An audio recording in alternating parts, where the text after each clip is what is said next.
excited to have you all here today.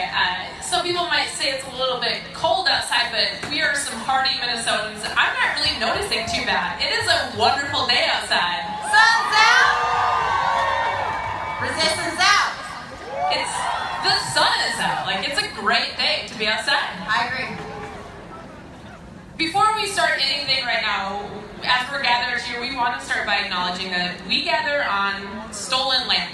We gather on land of Dakota and Anishinaabe people whose stories are past, they are present, they are future. They serve as stewards of this land through generations and going forward.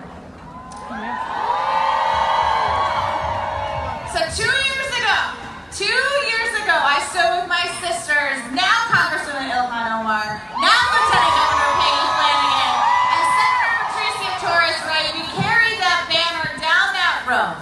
And we marched then as we do today as a declaration of our commitment to our safety, our health of our communities, our equity, and our rights. In the last 2 years, we've done a lot of work. We have organized, we have rallied time and time again, we have marched, we have sat down and sat in. Yeah. We've walked out. Yes. And most importantly, I would say we have voted. And I think there's some folks out there that some of us have even ran for office.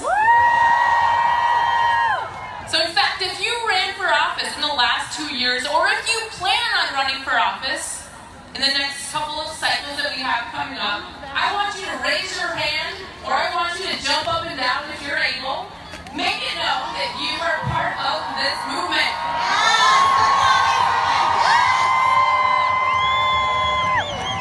And if you are a federal worker being held hostage by this shutdown, not getting paid, I want to see your hand. I want to see you because we want to thank you for your work. Yes, because the federal workers right there.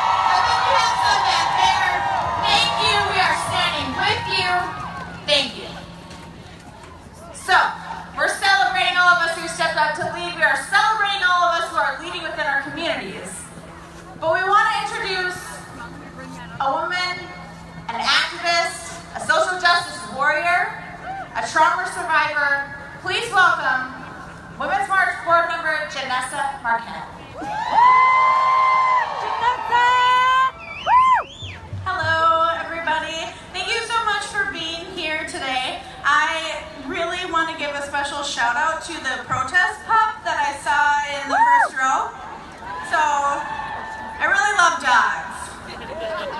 They're better than men. Okay, so I wrote a speech. Let me find it. I promised my mom I would be on my best behavior today. So my speech is nice, and there's no swear words. And with that, the person with the greatest impact on my life has always been my mother. From birth, I had identities placed on me. Some were forced, some I really held on to. Foster child, transracial adoptee, biracial, Latina, indigenous, spick, wetback, worthless. Sorry, I'm like overcome with emotion seeing everybody here. My mother, she was so gentle and patient, and she really poured into me empathy and compassion, which in turn made me brave, resilient, and strong. It impacted my life so much that when I first heard the term intersectional feminism, I immediately connected to it. I invested in it, I lived and I breathed in it, and it made me question the intersections of my own identities, both claimed and unclaimed, my privileges and my oppressions. Yes, ma'am. Being a woman of color does not absolve me from introspection, self-reflection, or growth. And even in experiencing racism misogyny in my own life. I have made mistakes, I have disappointed allies, and because of intersectional feminism, I can look back and I can say, I was wrong, I'll do better, and I'll take on the emotional labor. As I stand here today, I see the change, the growth, and the desire. I see white folks taking on emotional labor, doing the work that they are not asked to do, and doing it without question.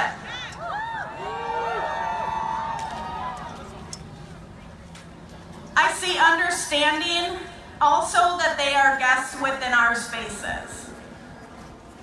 As a woman of color, I am proud to serve on the board of directors of Women's March Minnesota because it has allowed me to take up as much space as I want without question. Without compassion, without empathy, without intersectional feminism, I never would have been able to see the mistakes that I have made, and Women's March Minnesota is dedicated to expanding growth, knowledge, and understanding. We ascribe to feminism for all, feminism without borders, without specifications. We are all made of the light, the sky, the sun, and the earth, and we all belong.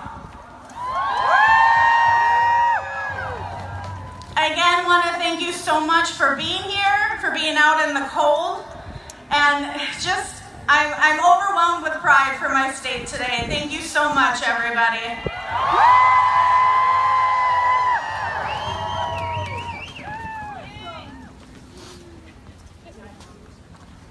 Give it up for Janessa.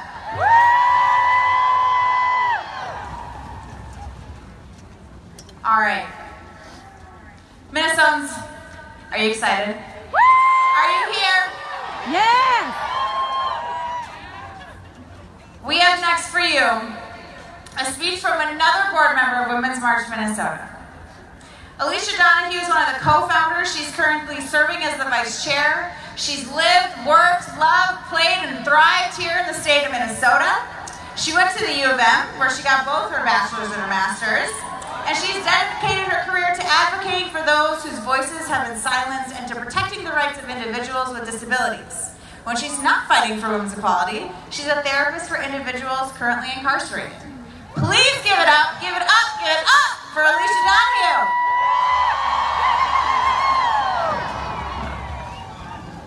Minnesota! Look at all of you out here in the cold. So despite being forecasted as one of the coldest marches out of all the sister marches, you all showed up. And you look amazing. But do you know what that tells me? That tells me that we are unstoppable. So when I say we are, you say unstoppable. We are unstoppable. We are unstoppable. We are unstoppable. You're amazing. So as you can imagine, pulling off an event like this is no small feat. There are many who deserve our deepest gratitude. But one of the most instrumental are those who saw our vision for today and invested in it. Education Minnesota is our visionary sponsor. Investing in building a stronger community is at the heart of what they do. Education Minnesota is the leading advocate for public education here in our state. They represent 80,000 members who work in pre-K through 12th grade and higher education institutions statewide. Education Minnesota works tirelessly to give a voice to the issues that affect educators and their students. And with without their support, today our voice wouldn't be as strong. So from all of us on the board of directors and volunteers at Women's March Minnesota, we thank you, Education Minnesota.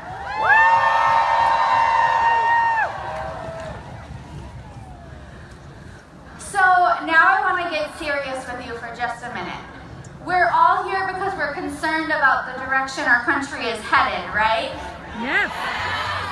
And we're here because we want to build a stronger Minnesota, right? Yes. The only way to do that is together.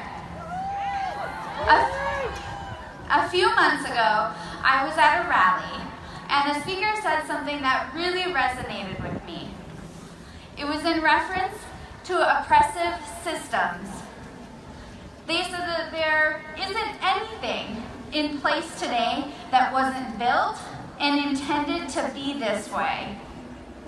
So that means that the system of oppression has intentionally and strategically pitted communities against each other because they know how powerful we would be if we were all in solidarity. Yes. And never has this become more apparent than in recent months as Women's March Minnesota has navigated through difficult conversations about relationships that leaders of our national chapter have. Women's March Minnesota is committed to learning and taking action in intersectional feminism. Yes. We understand that white supremacy works to erase and revise history. Yes. But our education, our work, and our testimony of communities will always win over that harmful and irresponsible narrative. Yes. Anti-Semitism, for example, is not an issue of the past. Right. Anti-Semitism is alive and growing. Yes. We saw it here in Minnesota this week at Minnetonka High School. We want to be clear that we, Women's March Minnesota, do not and will not tolerate the language or practice of hate. Yes.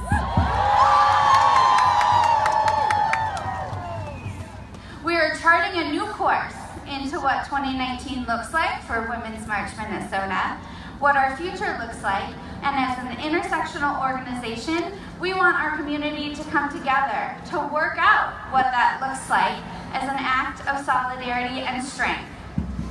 And we hope that you'll continue to join us on this path. So let me shift gears here and talk about something that 95% of Minnesotans believe in, and that's that everyone should have equal rights. We are so excited to share on behalf of ERA Minnesota that for the first time in decades, the Minnesota House will hold hearings on the Equal Rights Amendment.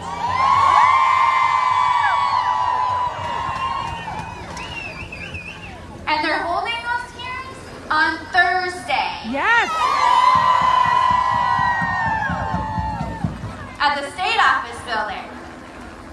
So yes, that's this coming Thursday. So the bill is going to provide gender equality under the law and proposes a constitutional amendment that, if passed in both bodies of the Minnesota legislature, would be added to the ballot in 2020.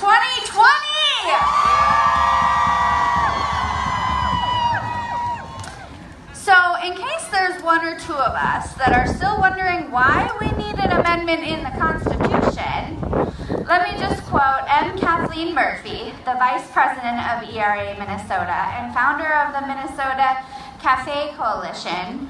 She describes it best. She said that pay inequality, gender discrimination in the workplace, gender violence, including domestic violence, and sexual assault, and primarily gender fairness in our court system are the main reasons why the state ERA is still necessary. Yes.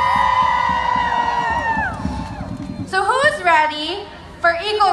written into the Minnesota Constitution? Perfect. So all of you should submit your stories to eramn.org.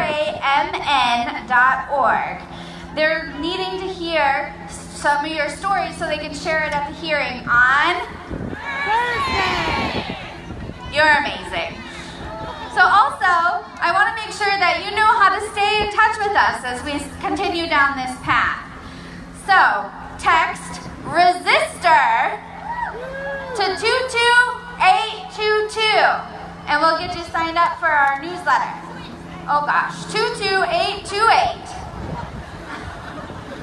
I'm running on a little sleep here. I've got to be second. Okay, so without further ado, I'm going to turn it over to the future of our Minnesota. Haley Dickinson is a high school sophomore from North St. Paul. And she is fierce. She started her work in activism after the Parkland shooting last February. She's on the state leadership team of Students Demand Action Minnesota and is on the National Women's March Youth Empower Committee. She is currently working to start her own organization to get a more inclusive sex ed program here in Minnesota. Give it up for Haley.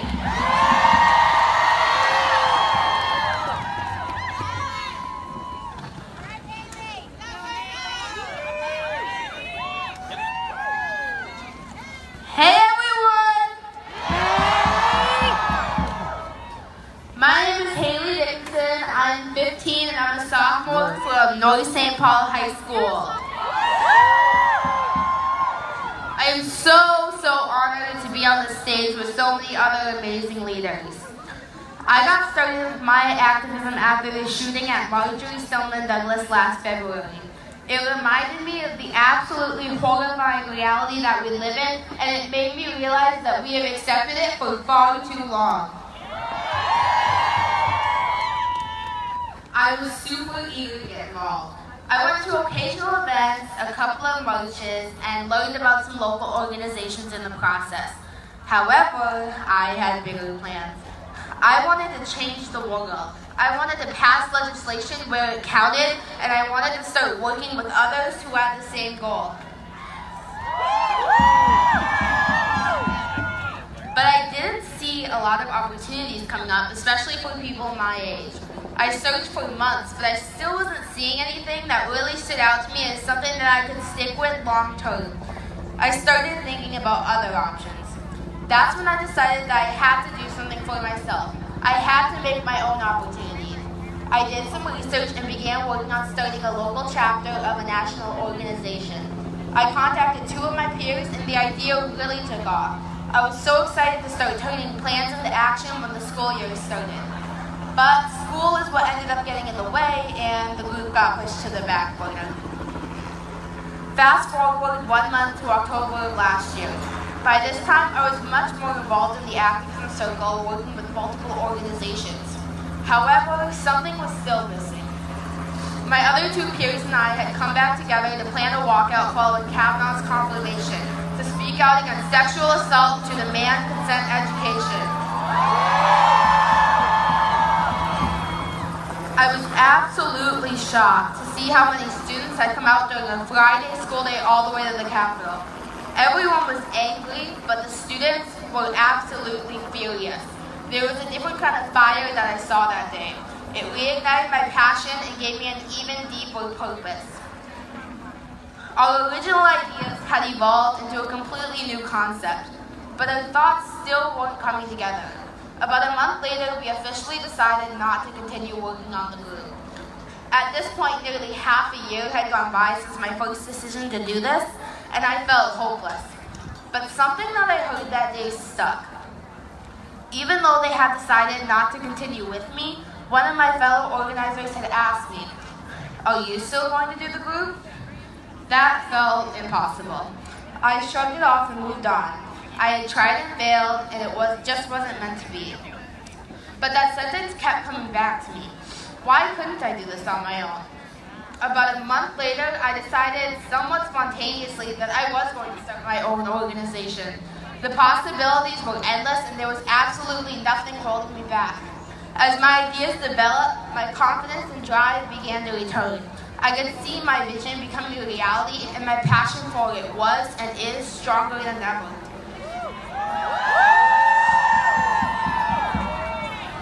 There comes a point when you have to stop waiting. Stop waiting for others to speak out about the world's injustices.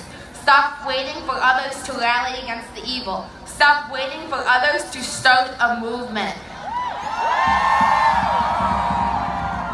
Your greatest successes will come when you start making opportunities for yourself. When you stop doubting yourself and start believing in yourself. When you stop following and start leading. Will all of your ideas work out? No. If you were counting, I went through 3 completely different concepts for the organization that I'm currently working on. And who knows, maybe this idea won't work out either. But you have to keep going. I promise you that your passion will come through. So don't be afraid to make your own opportunities. Execute your ideas and start taking action. Be brave and be bold because your voice deserves to be heard. We are the students, we are the activists, we are the change makers, and we are the future.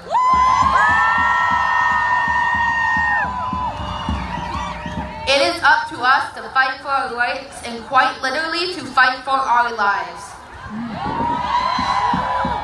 So keep your work ethic, keep your drive, and most importantly, keep your passion, and you will go far. Thank you.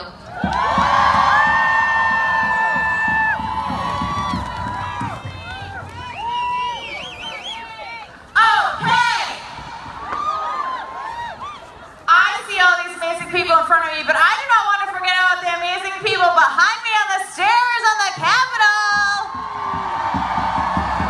And I have a wonderment. At least, do I often think about wonderments? I do. I always am thinking of things. And I'm wondering, are the people behind me louder than the people in front of me? And I want to find out.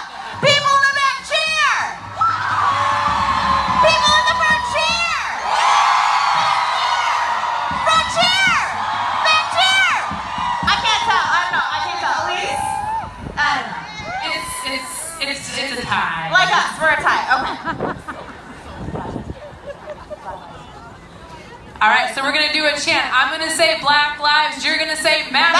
Ready? Black Lives. Matter! Black Lives. Matter! Black Lives. Matter! Black Lives. Matter! Black Lives. Whose house? Our house. Whose house? Our house. Whose house? Our house. Whose house? Our house. All right. Hey.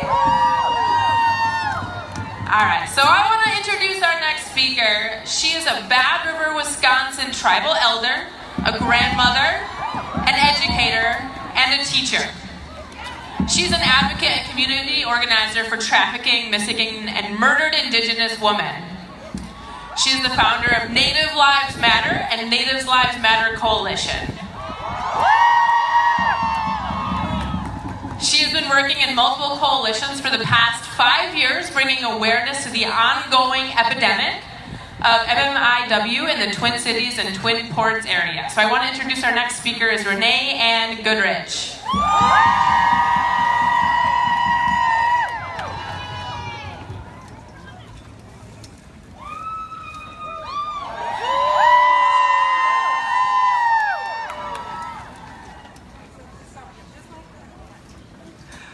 Bonjour. Bonjour, Nindwe Magnadu. Jagate, Ayajik, Ingo, Ojibwe Mowen. Mashkazibing Nandunjaba. Renan Goodrich, Jaganashimam. My name is Renan Goodrich. I'm so honored and proud to be here, and I wanted to say, Miigwech, thank you for supporting and also for our inclusion.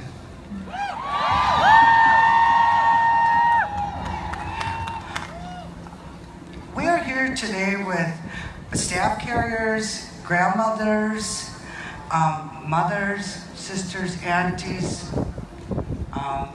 Ojibwe, Dakota sisters, powerful activists that are out here working, awesome advocates, providing direct support to families of lost loved ones. We're here to bring you this conversation of missing and murdered Indigenous women.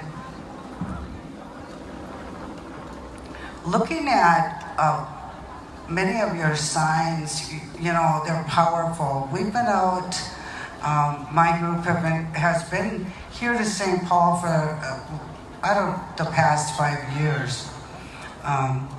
And we started Missing and Murdered Indigenous Women's March at the American Indian Center in 2015 to bring awareness to this silent epidemic.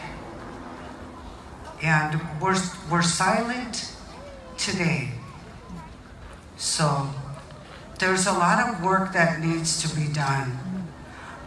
Through the years, families of lost loved ones, grieving families, communities have marched and held multiple rallies for decades to bring awareness to this ongoing epidemic.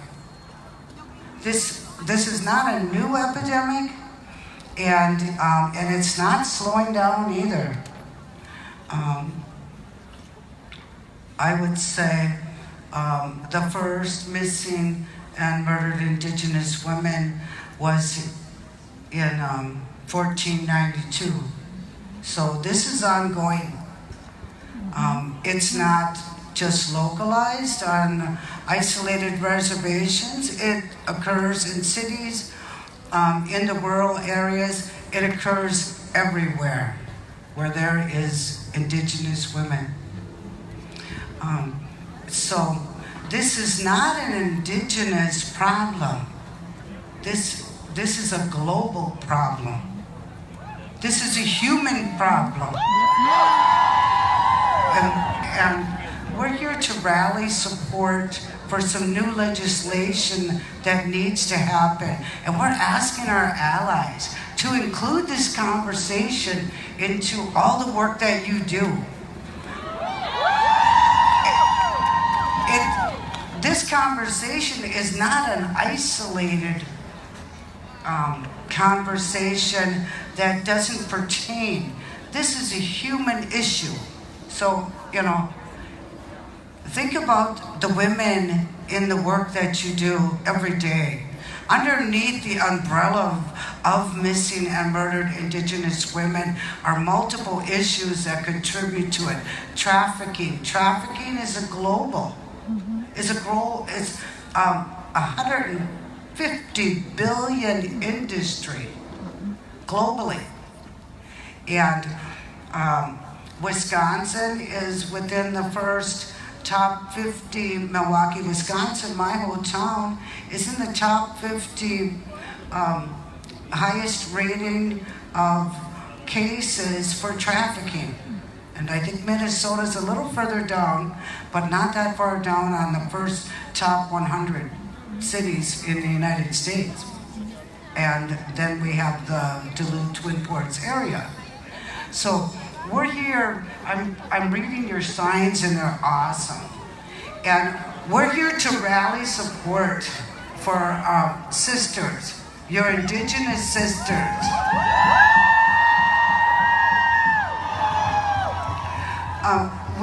We care, today I've carried my daughter's feathers with me for myself.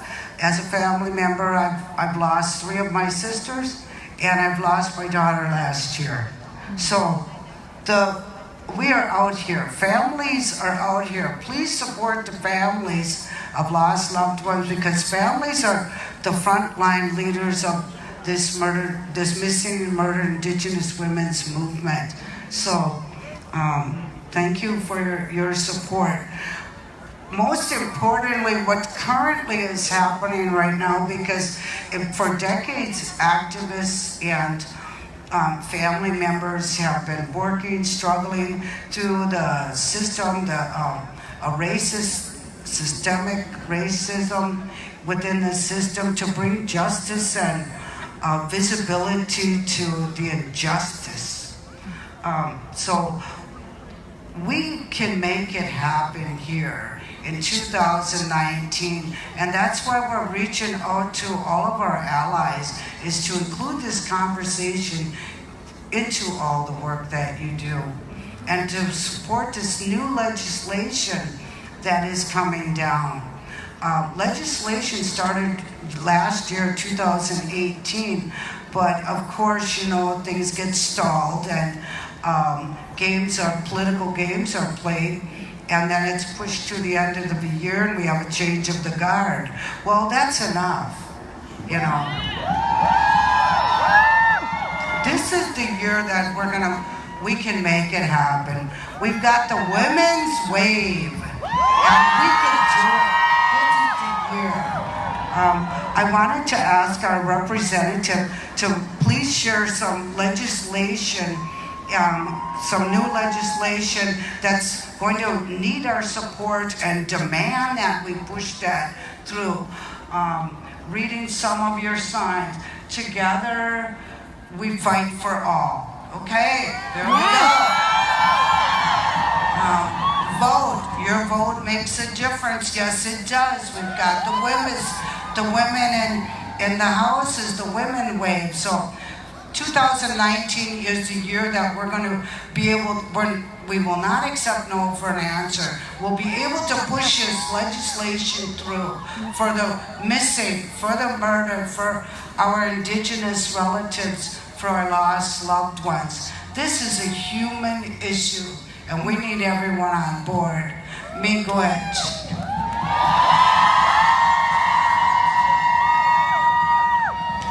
Good afternoon, Minnesota. I'm State Representative Mary Kunesh-Poteet. Welcome to this beautiful day. Beautiful day. I'm glad you're out here. So as my auntie said, we tried to pass legislation last year to create a task force to study the missing and murdered Indigenous women in Minnesota. And while we had incredible bipartisan support, we weren't able to get it done. Well, we brought it back this year, and we're moving it right along. In fact, on the 29th will be the first hearing to introduce the bill to again create this task force that will study the historic barriers and reasons to look at ways that we can collect accurate data, because that's one of our biggest problems, and also to find ways to end the continual historic trauma of violence, missing women, murdered women across the state, across the country. And it's not just our Indigenous women, though they seem to be the ones that are more invisible, but it's all of our sisters. It's all in our communities. It's across the nation, across this continent. So I would ask for your support as we go forward with our missing and murdered Indigenous push. Talk to your legislators. Let them know that you support House File 70. And let's wrap our arms around our Indigenous communities and support and tell them that they are no longer invisible. Thank you. All right, Minnesota, start moving right now, because across the nation at 12 o'clock on the dot, we are moving together as sister marches across the nation for 1 whole minute to recognize that we are a link in a chain of female ancestors, to be grateful for the women who came before us, who fought for us, to have compassion for the struggles of the girls and women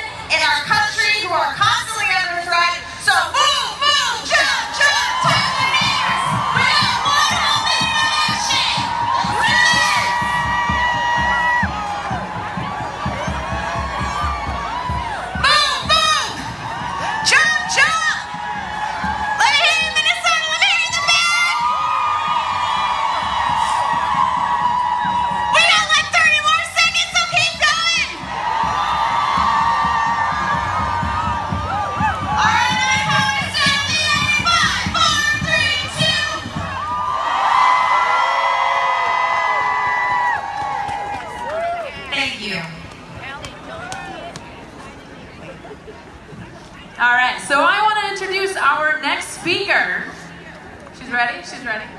Yep. All right, so our next speaker is a Korean adoptee that's defeating the stereotypes as a young, single mother by finishing her bachelor's degree, working, and parenting her daughter. She marches for her daughter, our future generation, and anyone who's been oppressed or held back because of stereotypes, stigmas, racism, and discrimination from society. Because she strongly believes that everyone deserves to be accepted for who they are and that it shouldn't matter who you are or where you come from. If you have goals, you can reach them without holding anything back. So, I want to introduce our next speaker. She's Allie Thomas. She's a student at Hamlin University. It's really cool. So I'm Allie. We often hear the saying, like, don't judge a book by its cover. And as great of a saying that it is to follow in life, there's still a lot of pressure from society to judge. If you don't go to college, you're considered uneducated. If you're a single mom, you're either pitied or shamed. And if you're raped, being believed depends on what you were wearing and if you were drinking. When we let these stigmas and stereotypes fill our minds, we can lose sight of what's really important in life. I've been told by some of my classmates in my writing class that they would have never guessed that I was the person I was about 4 to 6 years ago because they see me as a normal college student, even though I'm considered really old for being 24 in a class of 19-year-olds. One of my papers is about my past. My past as being the girl who used partying and alcohol to fix their depression. The girl who was ashamed of being labeled as having a mental illness and refused to get help because I wanted to be seen as normal. The girl who was raped and didn't report it because I was told I was asking for it because, I was drinking beforehand. And the girl who went to college, who was a college dropout and had no intentions of going back. And then finally, the girl who was knocked up at 20. The reason people never guessed that I was the person I was years ago is because when I was pregnant, I was told that my child was going to ruin my life and that I would be nothing but a bad statistic to society, and I wanted to prove them wrong.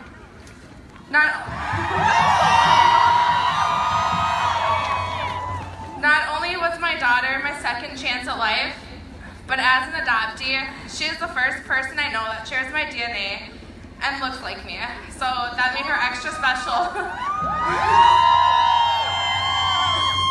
So she's very special to me, and she was the reason why I was so determined to turn my life around.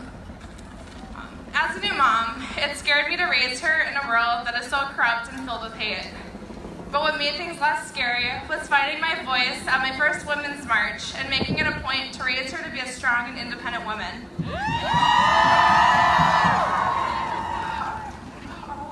It's our job as parents and as a community to help raise our children and our future generations to not let judgments from society hold them back.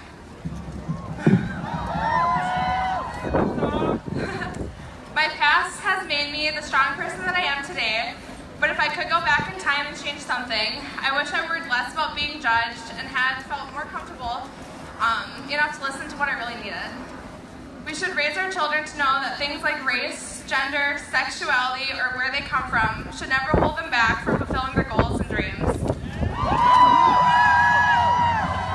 We should also raise them to be kind and accepting of those who are different, because being different is beautiful and that should be embraced.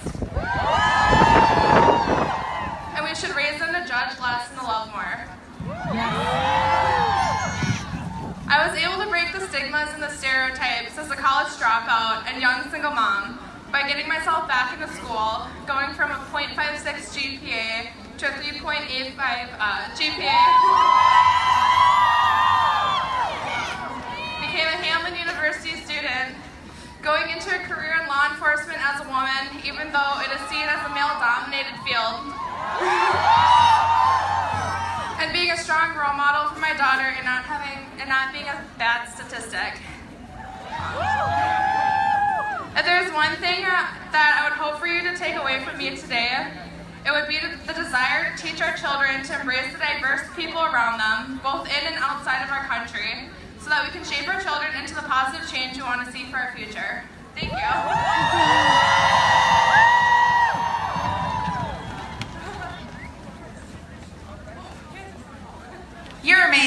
love you. Hey, so it looks like there are some fantastic signs out there. If you have a sign, will you hold them up? We're definitely going to be reading some of those signs from up here. This is amazing. Well, I'm having a really hard time picking a favorite now. Let's see. Okay, I have a favorite, and it goes with what I'm going to say. So I'm going to... Let me look around. So first off, over somewhere, we Can't spell truth without Ruth.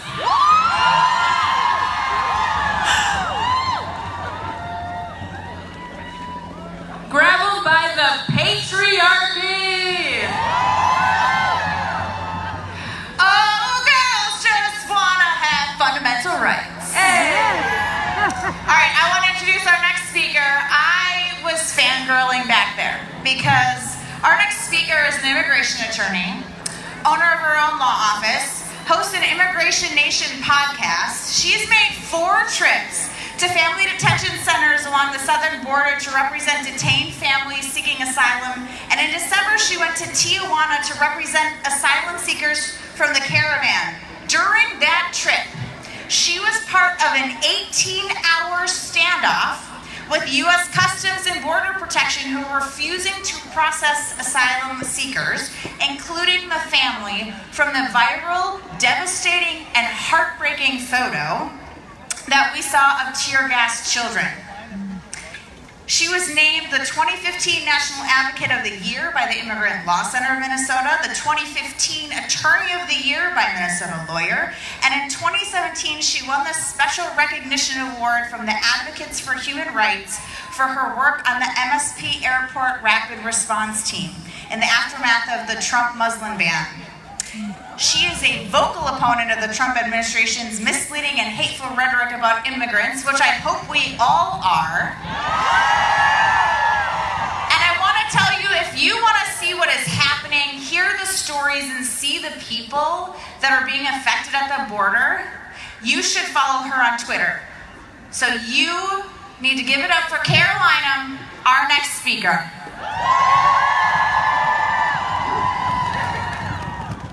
That was an introduction. Thank you. So thank you so much for having me today. It's such an honor to be here with so many who are standing up for what they believe, even in the face of rising anti-Semitism and anti-immigrant rhetoric. This past December, I went to Tijuana to represent asylum seekers. I saw the U.S. government violating our laws with my own eyes. I saw young mothers with small children watching hopefully as numbers were called off the illegal list to see if they would be allowed to ask for asylum. Currently, asylum seekers are being turned away from the border and told to put themselves on an illegal list. Normally, they could go to any point along the border to ask for asylum, no wait necessary. But with the current illegal system, it takes months just to have the chance to even ask for asylum. While in Tijuana, 2 members of Congress and several attorneys, including myself, accompanied 20 asylum seekers from Central America onto U.S. soil as a port of entry to ask for asylum. This included the mother and children who were tear-gassed by border officials from the viral photo taken over Thanksgiving weekend. These asylum seekers were being targeted in Tijuana. They could have been tortured or killed, and they could not wait. Border Protection lied to the members of Congress, saying they could not process these asylum seekers. So we waited and we waited. We waited for 18 hours until all of them were processed. During that time, that's very nice, thank you. During that time, Border Protection forced a 3-year-old to sleep on a sidewalk on U.S. soil, denied a 5-year-old access to a bathroom, and we had to make a makeshift toilet for her. They called in Mexican authorities to stand on the Mexican side of the border, ensuring that any asylum seeker who even briefly stepped off the small patch of U.S. soil that we were on would be immediately arrested. They harassed and tried to intimidate our group all night. They marched in formation in riot gear with their dogs next to us. They put fencing around us, confining more than 20 people into 150 square feet of sidewalk space. It was so cold we could see our breath. These asylum seekers needed to remain anonymous for their own safety, but Border Protection and Mexican officials loudly demanded their names and took their pictures despite being told not to. All of this was done to prevent people from going through a completely legal process. But these asylum seekers were the bravest people I've met. CBP eventually processed them, but only because the asylum seekers outlasted them. And if this is what happens when members of Congress and attorneys and the media are there to witness these violations, it's truly terrifying to think what happens when we're not all there. 2 teenagers from Honduras were murdered in Tijuana while waiting to ask for asylum in the US. And despite closing the tent city built in Texas to detain children, our government is adding detention beds in Florida. And the administration is currently trying to hold children and families in indefinite detention while they seek asylum. We're lucky to have so many groups in Minnesota working on these issues. Many of them are sponsors of today's events, and many of them are immigrant-led and led by women of color. Seek out these groups to donate your time and money. And you need to call Congress. Our federal immigration agencies, particularly CBP, need to be held accountable. Congress needs to be asking questions, and they need to know it's important to you.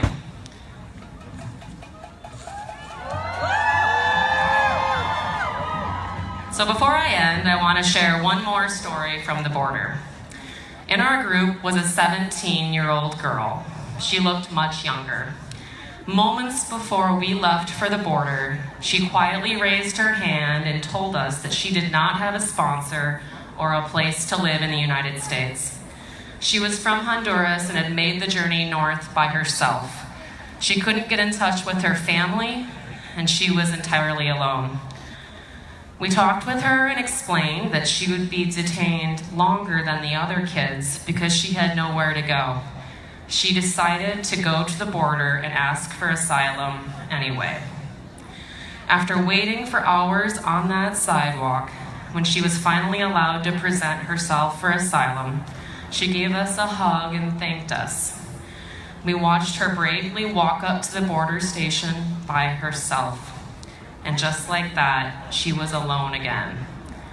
To this day, she remains in custody. She's a 17-year-old girl, alone, asking for asylum. So call Congress for children like her, and call Congress for asylum seekers like her. Thank you. I'm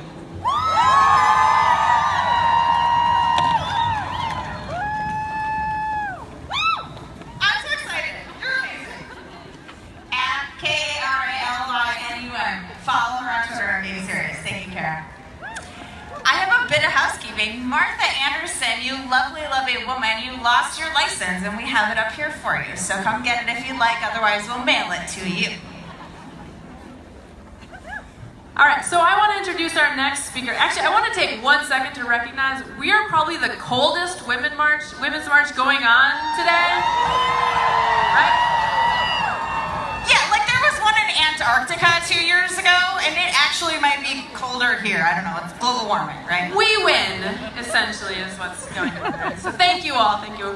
I want to introduce our next speaker. She is the founder of Village Arms. It's a Christ-centered nonprofit organization dedicated to aiding and assisting African-American youth and families impacted by child protection. Village Arms focuses on family preservation and reunification through parenting education, in-home visits, resource acquisition, and advocacy with a cultural base. That's it. So I want to introduce our next speaker, Khalees Houston.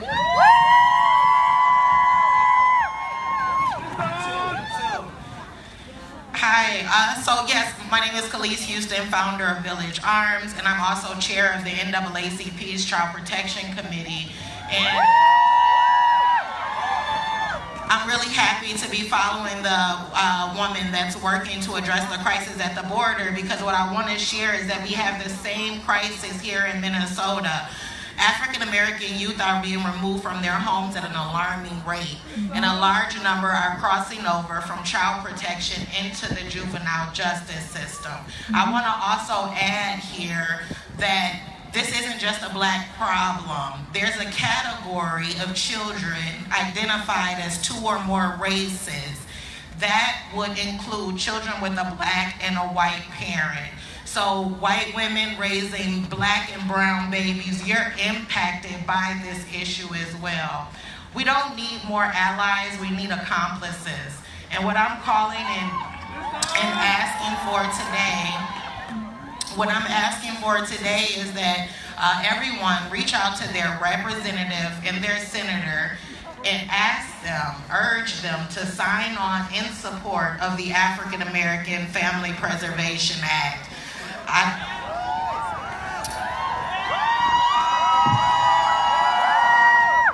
Thank you. And again, this act would work to protect all children of African descent. The child protection reform that began under Governor Dayton's task force really worked to exacerbate the issue that we were already at the Capitol advocating against. The governor will have to take a stand against this issue. We're reaching out to the community and the public at large to ask that they apply the pressure to their officials to start to take this issue seriously. I began my reform, and I won't be before you long because I'm cold and I didn't know we were going to be outside. But I began my reform after spending about 5 years at Hennepin County Central Intake Shelter. And this is the first stop for children just removed from their parents. It was there that I noticed more often than not, 100% of the youth on the emergency placement unit were African American youth. When they were with us, they were there for much longer periods of time than their Caucasian peers. And a lot of them were back with us 3 or 4 times a year before aging out of the system without permanency, meaning no foster home, no adoptive home, and no reunification with their biological parents. African American children are also the highest population moving from child protection into the juvenile justice system. So the school to pipeline prison persists, but there's also a foster care to prison pipeline. And across all races, the likelihood of a child involved at any given time in foster care of being homeless as an adult or involved in the criminal justice system increases. What we need to do, because we hear a lot that we just don't have the funds to support families. We absolutely have the funds to support families. But we have to repurpose existing funds. We have to repurpose what we value and what we state as our values as a Minnesota state, as the state of Minnesota, excuse me. Thank you.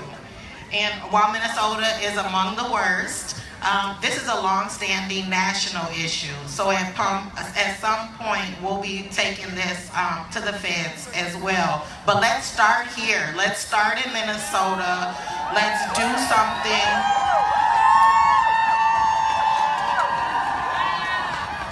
Let's do something innovative and meaningful here and become a model for other states. I see the Black Lives Matter sign.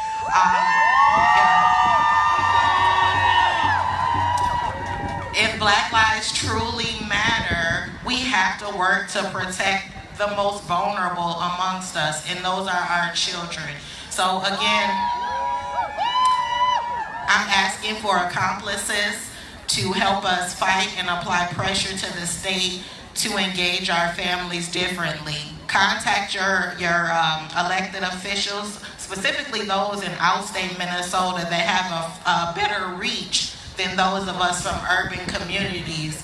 Urge your officials to sign on in support of the African American Family Preservation Act. You can follow the legislation online. Senator Hayden and Representative Moran are the authors. And we're going to keep pushing until something changes here. Thank you.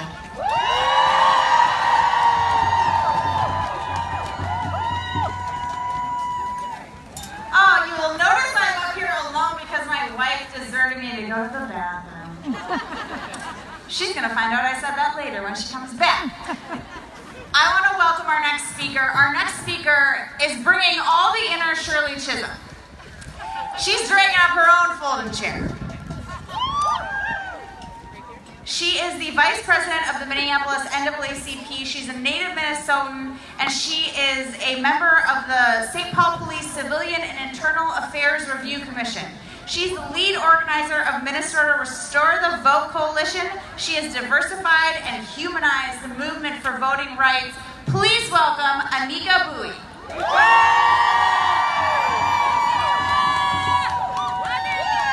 Minnesota Women's March, are you feeling nasty? Well, it is such an honor to be here today.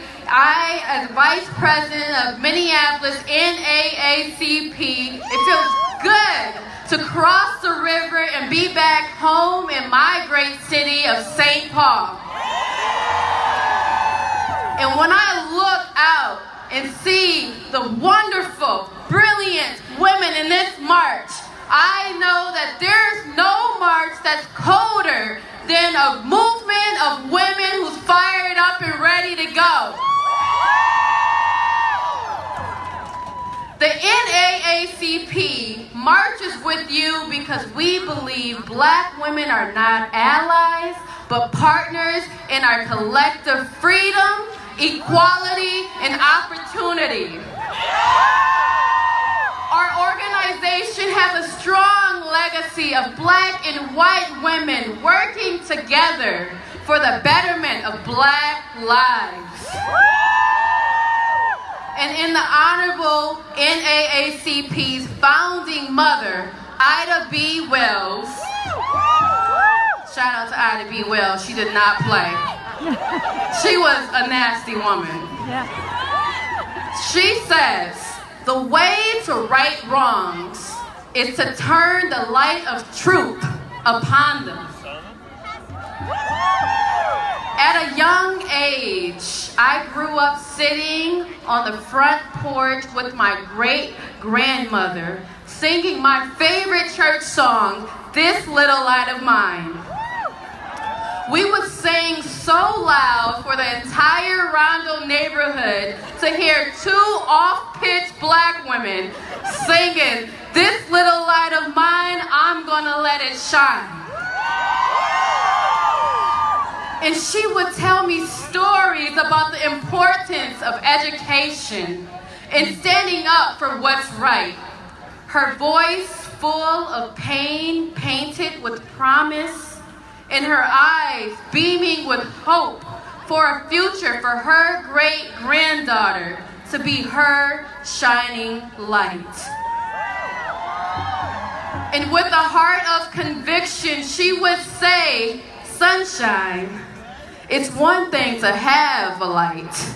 It's another to let it shine. Percy Mae Jones raised generations of Black women with the light of truth to right our society's wrongs. So Women's March, let's speak truth and not politics. Today, the light of truth is shining on our North Star state.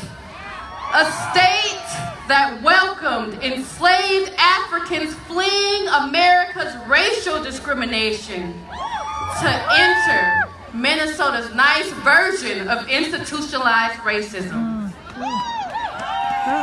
A state that welcomed immigrants across the globe seeking the American dream with the fear of being deported by ICE.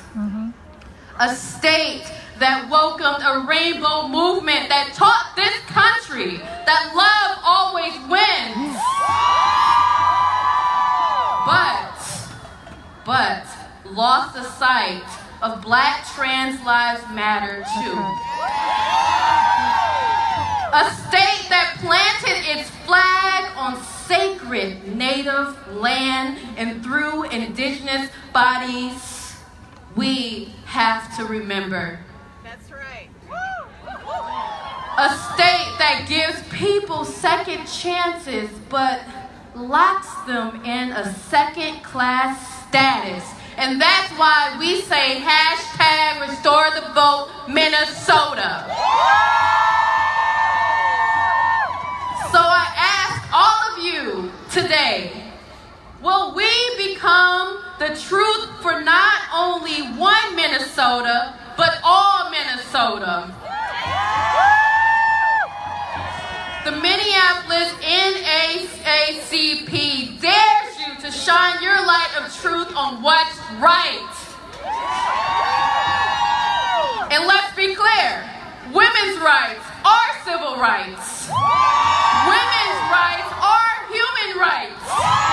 And women's rights, and what's right for women is right for everyone. And if you are wise enough, you know that women always are right. And I conclude with this. Change doesn't come by masses. Change comes by the people who dare to challenge power. My sisters in intersectionality, I leave you with the words of the great Shirley Chisholm. We came too far to be danced backwards in what others consider to be our place. It's time to claim our place and shine our light. It's time to be the world's North Star to equality, equity, and opportunity for all. It's time to stand on the shoulders of women who claim their place in Congress, at the Capitol, in the boardrooms, in Senate, and in our Minnesota's classrooms, and anywhere and everywhere that we decide to let our light shine. So, Women's March Minnesota, let it shine. Let it shine today. Let it shine tomorrow. And let it shine forever. Thank you.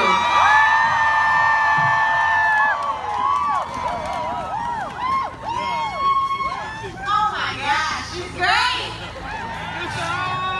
You know, we have a bunch of marches and cheers on this paper, but one of the suggestions was the song This Little Light of Mine. And I feel like we can't lose this moment with the great words to not sing that song. Who's gonna sing with me? I have literally never sang in front of this many people in my life. All right. Let's just do it. This little light of mine, I'm gonna let it shine. This little light of mine, I'm gonna let it shine. This little light of mine, I'm gonna let it shine. Let it shine, let it shine, let it shine. The second verse. Women everywhere just want pay that's fair. Women everywhere just want pay that's fair. Women everywhere just want pay that's fair. Make it fair, make it fair, make it fair. You guys sound great. All right, we're gonna introduce our next speaker, Cece McDonald.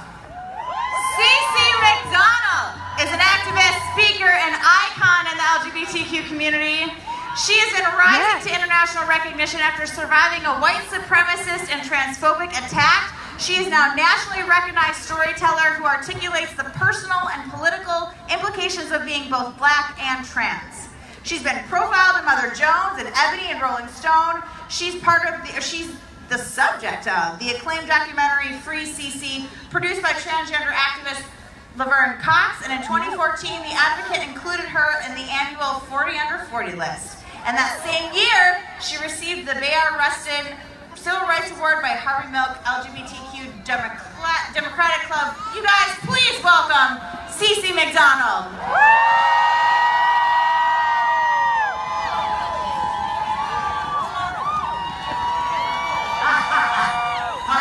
everyone. It's so amazing to be here and to look at all these amazing faces and to stand amongst warriors and leaders in this revolution. I know we got a couple of haters here, but it's important to know that love overcomes everything. And I love all of y'all. I was invited to come speak to the march today, and there were a lot of things on my mind. And mainly it's that on what is womanhood? What does that look like for each of us individually, right? I think it's important for a lot of women here participating in this march to really think about and interrogate your privileges around womanhood, right? The ways that we see each other, the ways that we respect each other, the way that we acknowledge each other in our individuality, living our best and honest lives, right? It has been a struggle for me as a proud Black trans woman. But I guarantee you there is nothing in this world that will ever stop me from advocating and liberating and lifting up the voices of all women. I really appreciate to see so many people starting to acknowledge and bring the visibility to the lives of trans women, especially trans women of color. I know that there are some of us in this audience, trans women. I love y'all, and I commend y'all for navigating and living your true lives, for finding way and purpose in a world that constantly says that we don't exist, that we're disposable, that we are not loved, when all of that is a lie. Yeah. There are so many people here in our communities and across the world that appreciate us for the work that we do and the work that we put in and for the work for the visibility. I see you too, baby. I see all of you. I love y'all so much. You know, as a person that has been in the Twin Cities and living here, like I said, I've had my ups and downs, but if there's one thing I can say, I've always had my community. My community has always had my back, and I will always and forever have my dedication here in the Twin Cities. I actually have a new project coming up called More Than Sisters, CISTERS. Yes, right? We have to figure out how to start building these bridges between the trans and cis community, right? We have to figure out what is it that keeps us disconnected when in reality we're more connected than we believe. The ways that we are affected in our womanhood are the same when it comes to sexual violence, physical violence, mass incarceration, unequal pay. Like, all of those things affect us all, and it's time for us to acknowledge that and move forward with each other, to liberate each other, to uplift each other, to make sure that we are all living and thriving in this community and across the nation and across the globe as the true women, the leaders, the matriarchs that we are and have been forever since existence.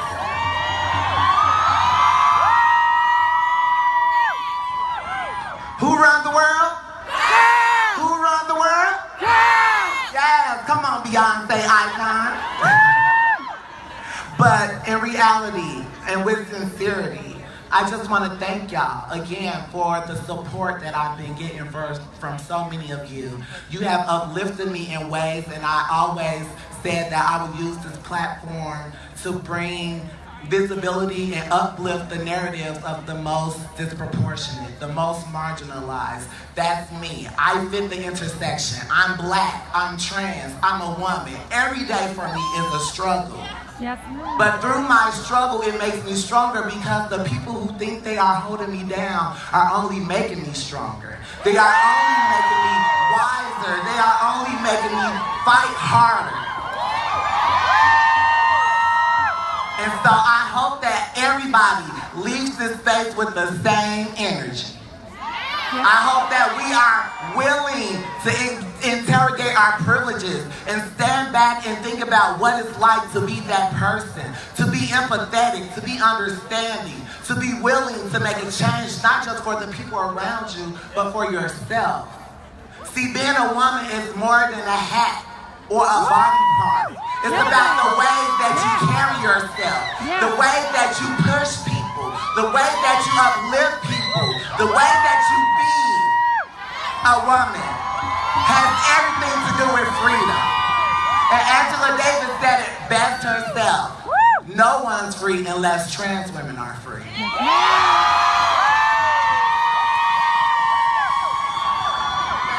Thank y'all. Oh my gosh, I love that. Who run the world? Who run the world? Who wrote this thunder? Alright, we want to see those signs again. If you have a sign, hold up your sign. Alright, can you see one? I saw one earlier, I don't know where it went, but it said, white women, we need to do better.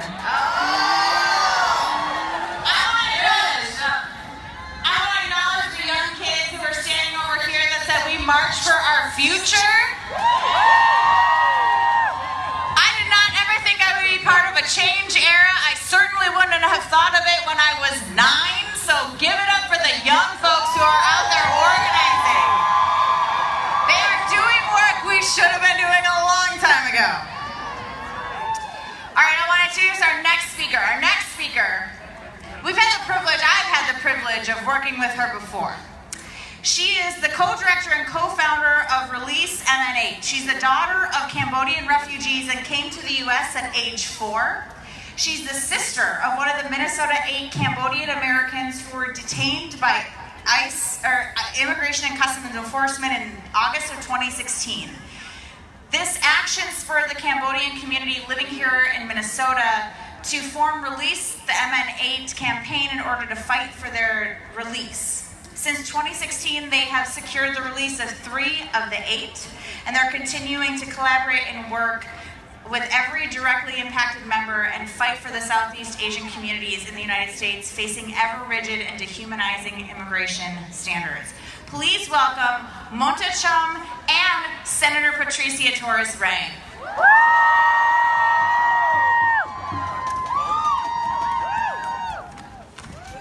Thank you all so much. I'm so honored to stand here with one of our senators.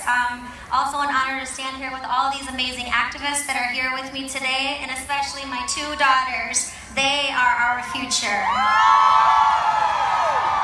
I'd like to ask everyone to do something with me. Let's take a collective moment to clear our heads and our hearts. Please take a moment of silence with me as we listen to this Cambodian song of sorrow.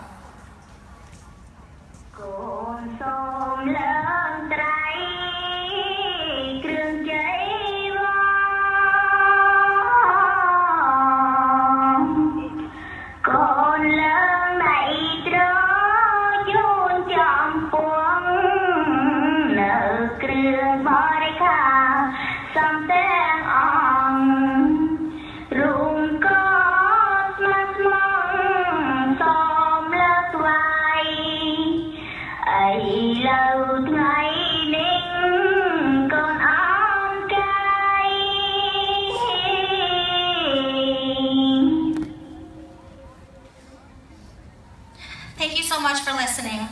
Again, my name is Montachum. I am one of the co-directors and co-founders of Release Minnesota 8.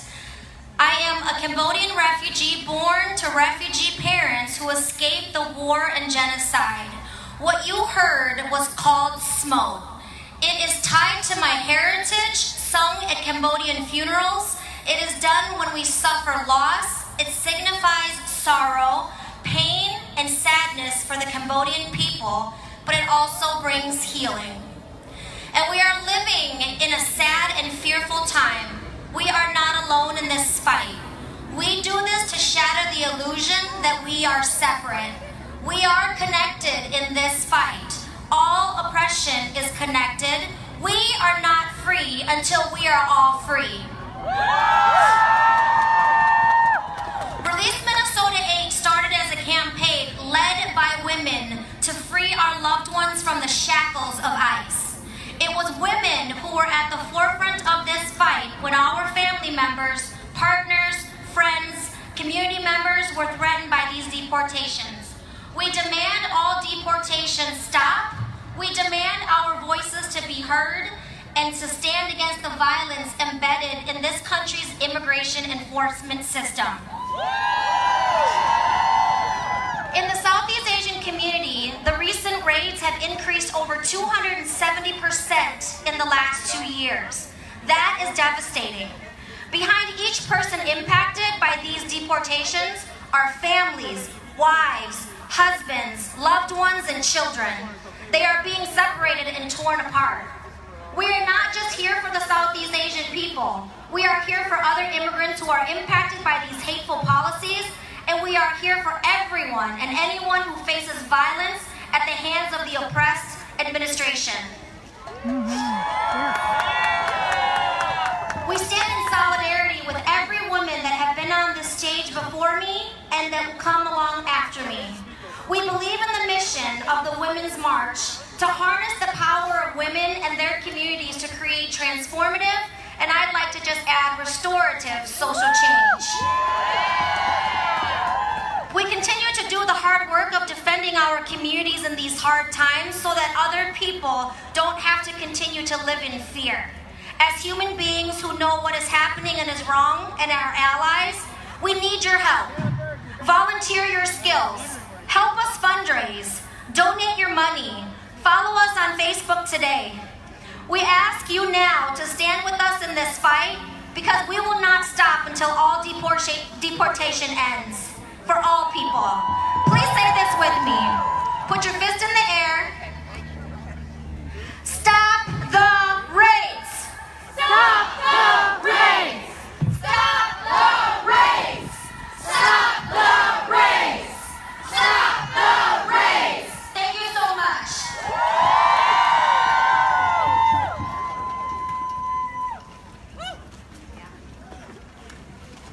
Say it loud, say it clear. Refugees are welcome here. Say it loud, say it clear. Refugees are welcome here. Say it loud, say it clear. Refugees are welcome here. All right, so I'm very proud to introduce our next speaker. She is somebody that I worked very closely with. She is a change maker in the state of Minnesota, and I'm so proud to have done work with her. She's an indigenous woman from the Ixtlahuaca state of Mexico. She moved to the United States when she was 15. She's been organizing her community since 2003 in a very powerful way, I might add. This year, her work, as well as others, led Minneapolis to pass a law to issue municipal IDs, which is very helpful. Since 2008, Jovita has been pushing Minnesota to issue driver's licenses to those who need them. Jovita is a leader with the Minnesota immigrant movement and invites everyone to join her in the fight for a just and fair Minnesota. I want to introduce Jovita Morales.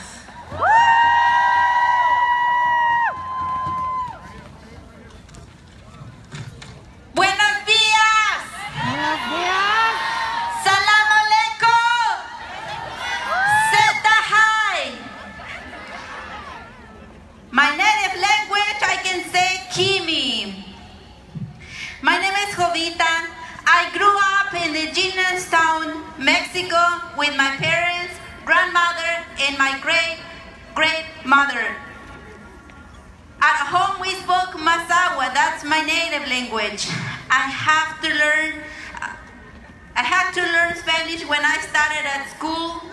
I only went to school for 6 years as I started to work independently when I was 12 years old. Along with my sister, niece, and my aunt, crossed the border of the United States when I was 15 years old in January 1995. I didn't know that I was coming to USA. In 2007, my children were 9 and 11 years and were in the school bus on the 35W bridge collapsed. This tragic news forced us, my husband and other parents went to find them. My children were injured, and we all hurt from the trauma. My children needed rides to clinic appointments, therapy appointments, and school. I have to make difficult choice to drive them. The choice was difficult as I did not have a driver license at that time. In 2008, a group of women and I participated in a leadership training. In 2010, we introduced the first driver license bill. Twice, and driver license bill passed in the Senate, but not in the House. We heal hunger strike in the cold Minnesota weather, like this cold weather. We target districts outside of the metro to elect legislators who supported our cause. We occupy the governor's office and we try many different strategies. A lot of tears we have been shed by parents and children because of the disappointment of not passing the driver license bill. Yet, we're not quiet. We, as a women, we need to continue to fight. This year, we have already been at the Capitol to talk to our legislators and share our stories, our personal stories about how it's been impacted. We need your help. Everybody in single help. We want driver license for all. Please help us. Please help us by letting your legislators to know that support driver license for all Minnesotans. Those who are undocumented live in Minnesota and contribute Minnesota every single second. Please join us, Latins, Asian, African American neighbors, in the fight to make Minnesota more just. We deserve equity, respect, and dignity. Sí se puede! Sí se puede! Sí se puede! Sí se puede! Sí se puede! Thank you for everything, for being here. Gracias a todas las mujeres, because the women, we are powerful. Women.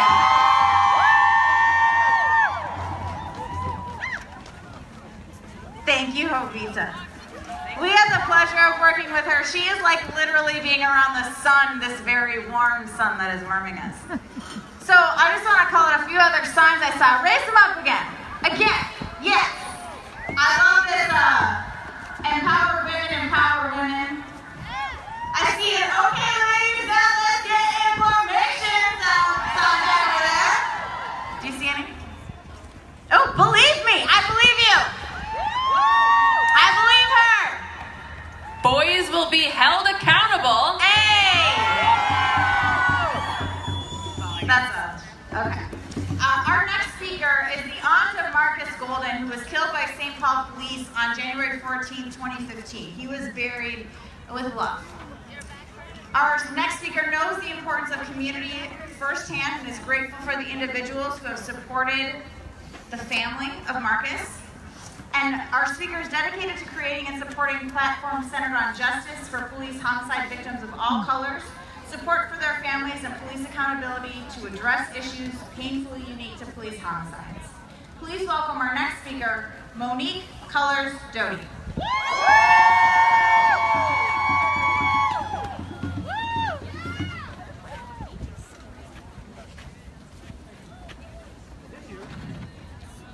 Hello, hello. Thank you for being out here in the cold. It is a worthwhile effort that we are doing here to work with the Women's March. So I want to say thank you to the Women's March for not only being inclusive in this programming, but they have been out in the streets as comrades, stopping trains and traffic, supporting Black Lives Matter and Native Lives Matter all year long. So I want to give a big shout out to the work that the Women's March is doing in solidarity. So, as stated, I am the aunt of Marcus Golden, who was shot in the back of his head while in his SUV, shot by St. Paul police officers Jeremy Dover Spike and Dan Peck 4 years ago, just walking distance from here. One of the officers had slipped on ice and his gun discharged, after which both officers began shooting into Marcus's SUV. Marcus was unarmed for 11 hours until St. Paul police officer Sheila Lambie used a search warrant to retrieve a gun Marcus legally owned. Marcus was 24 years young when his life was stolen. I love Marcus as my own son.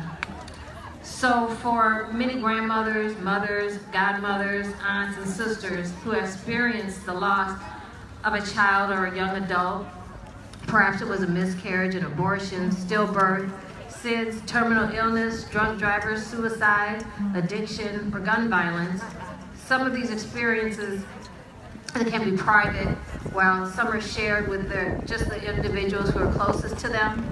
And some stories may even make the news. But these situations are generally met with support, compassion, and expressions of condolences. However, when the loss comes at the hands of the police, and particularly when the individual is a Black man, woman, or child, there is a harsh addition of demonization of the individual who was killed to suppress the community support and to justify the police homicide with exaggerations and outright lies, which are reverberated in the media, fueling racist, celebratory comments, such as in the case of my nephew, when writers were celebrating, saying, "Another N is dead." Death by police homicide is much different than any other death. Families cannot rely on the county autopsy to be thorough, complete, or accurate, adding additional complication and burden to the tragedy. Another difference is that with any other death, the police work with families. When it's a police homicide, not only do the police work against the families, they use their resources and connections to orchestrate the cover-up, making it difficult for families to find a lawyer, but more importantly,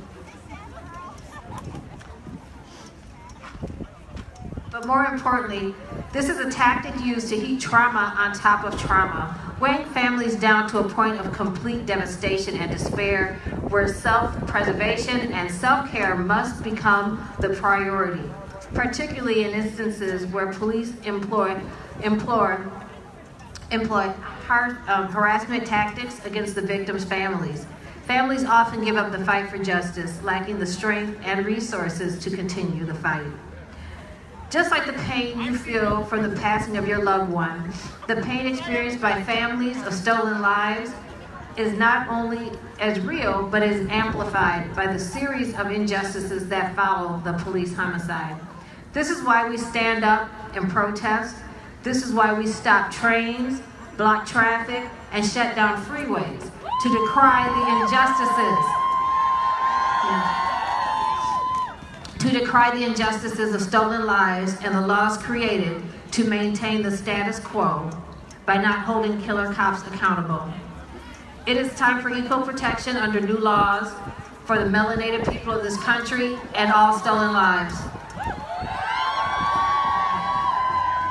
No matter the source of your pain, I encourage you to pick up the shattered pieces of your life, stack them up, and build a platform on which to stand tall, hold your head high, speak your truth, and help someone else, and be a strong woman. Thank you all.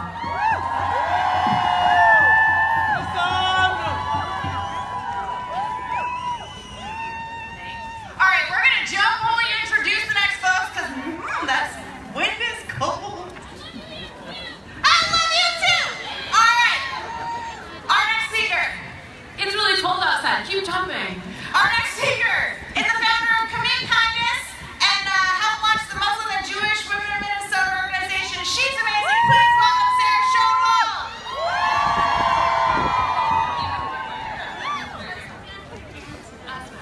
Oh my gosh, we get to introduce Asma too? Oh my god, we love Asma so much. We get to work with her. Elise, say more things about Asma. Asma is the best organizer in the Twin Cities metro area. And currently, she serves as the advocacy director at Reviving the Islamic Sisterhood for Empowerment, RISE. You've all heard of it. I'm going to let them introduce themselves. Let's go. Hello. There it is. And Shabbat Shalom to all of my Jewish kin who are here to pray with your feet today. So Monday, in addition to being MLK Day, is also a Jewish holiday called Tu B'Shvat, the birthday of the trees. The trees and their amazing intertwined root systems remind us of how connected we are. So right now, I know it's freezing, I invite us all to turn our attention to the soles of our feet. Join me as we envision roots coming from the soles of our feet, long and deep, spreading into the earth. I invite us now to envision those roots connecting with those of everyone around us, those whom we know and those whom we don't know. The trees and their roots remind us of our interconnection.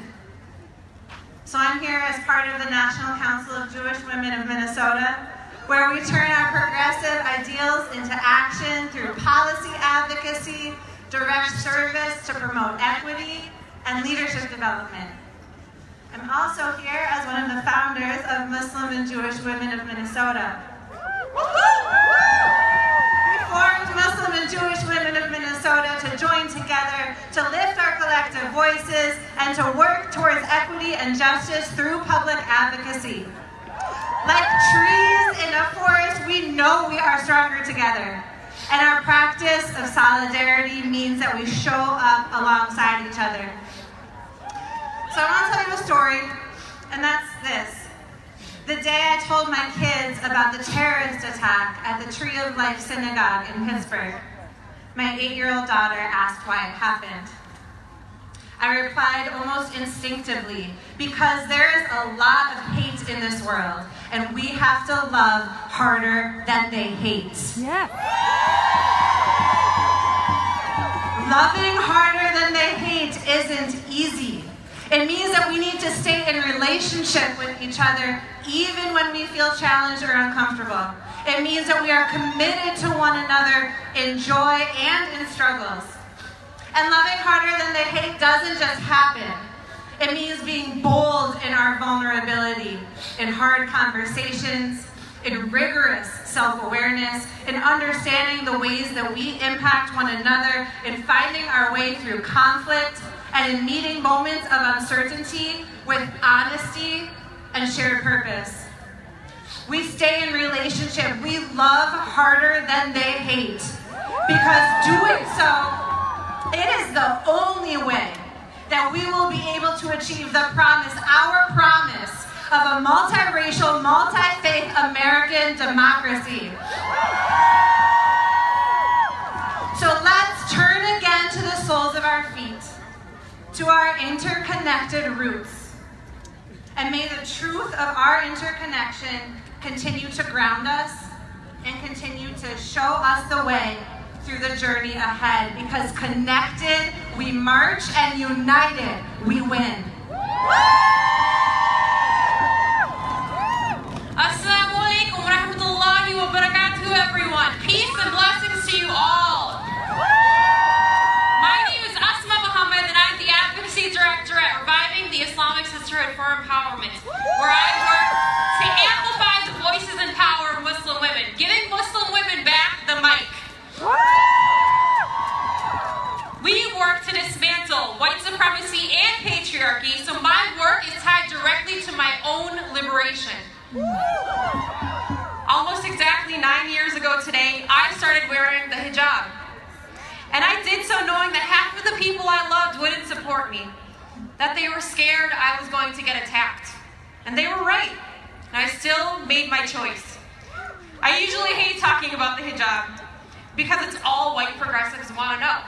Why do you wear it? Was it your choice? Did anyone force you? And I'm here to tell you, ain't nobody in their right mind gonna tell me what to wear or what to do with my body.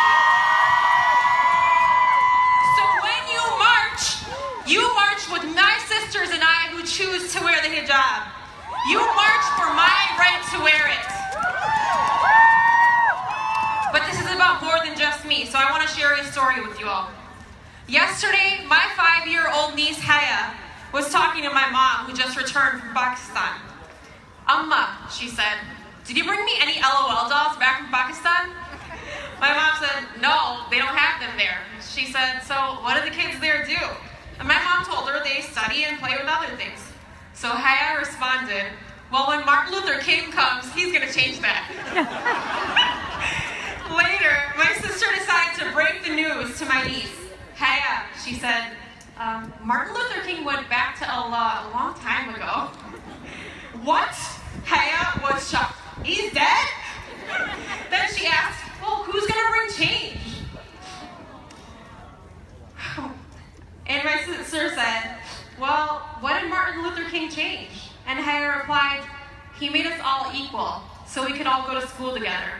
When my sister shared this story with me, it took us both a second to realize the wisdom behind Haya's words. There was a time not so long ago in our nation when my Haya wouldn't have been allowed to go to school with her peers. And each day we come closer to repeating history. There are people who don't want my little brown babies in school. Yesterday, we learned there are people in Minnetonka schools who don't want our Jewish students to feel safe. Those are the same people who want to put up walls to keep undocumented babies and families out. Who want our black babies to grow up in fear of police brutality. Who shoot up mosques where people are prostrating in prayer. Who want our girls to be silent instead of saying, me too.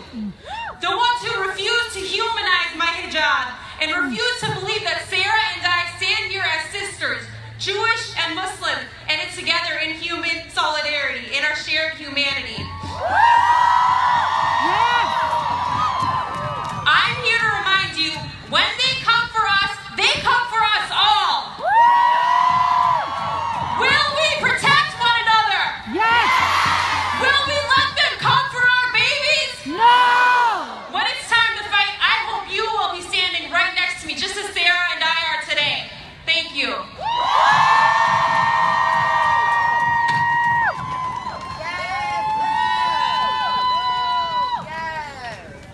Told you.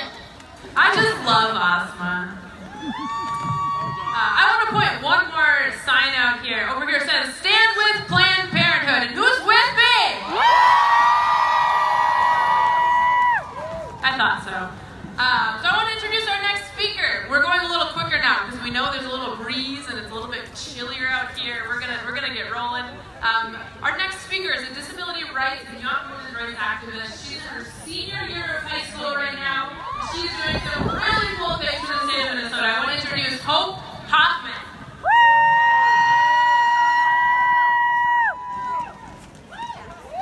Go home.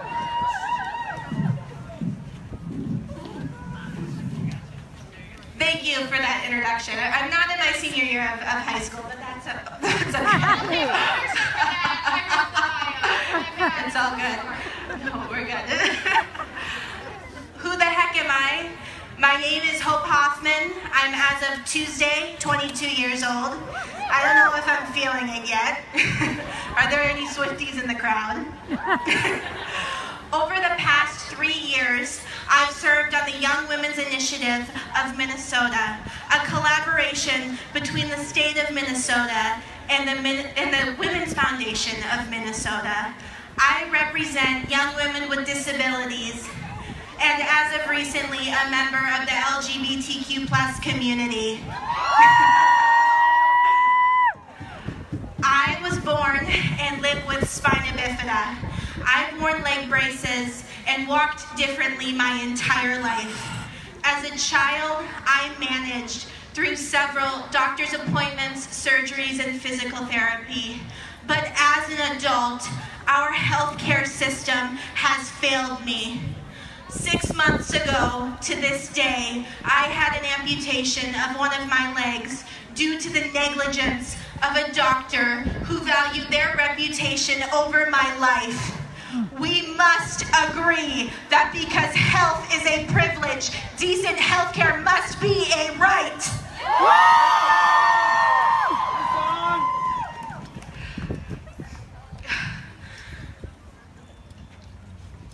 We don't always get to choose what happens to us in life.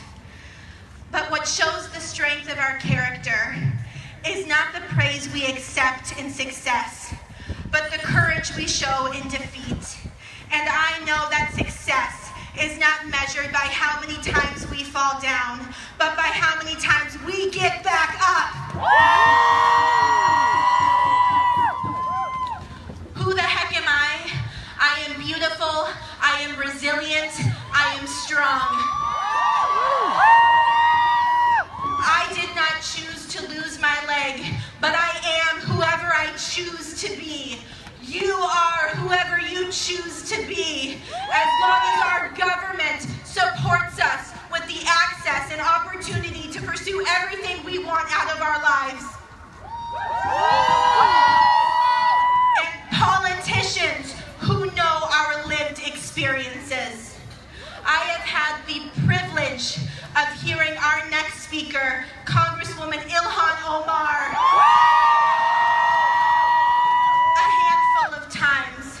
And what always strikes me about her is that she does not stand on stage and say I. She says we.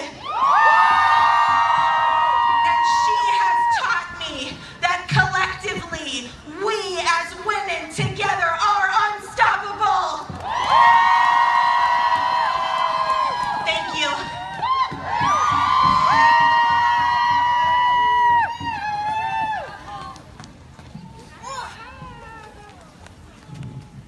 Yeah, help me there. All right. I have the distinct privilege of announcing our next speaker, me and Detective Cupcake here. Our next speaker is a member of Congress from Minnesota's 5th Congressional District. Our next speaker, my sister, was first elected to the State House in 2016 and became the first Somali American elected to Congress in 2018, the first woman of color to serve as a U.S. Representative from Minnesota. Please welcome my friend, Congresswoman Ilhan Omar!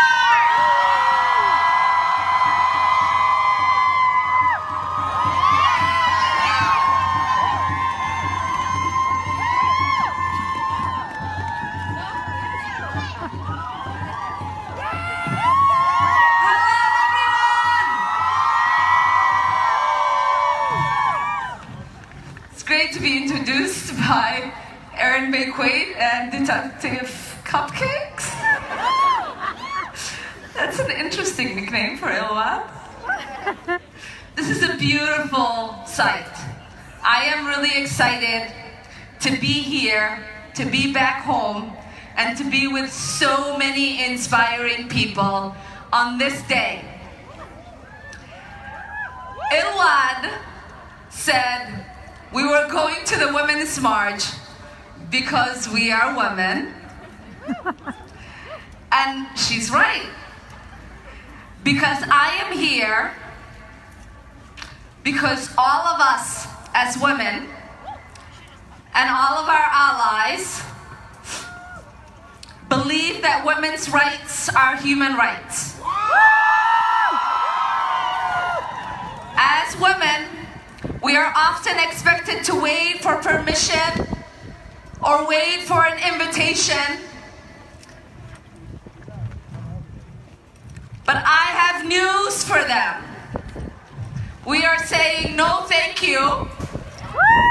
Keep your permissions and your invitations. We know where our rightful place is.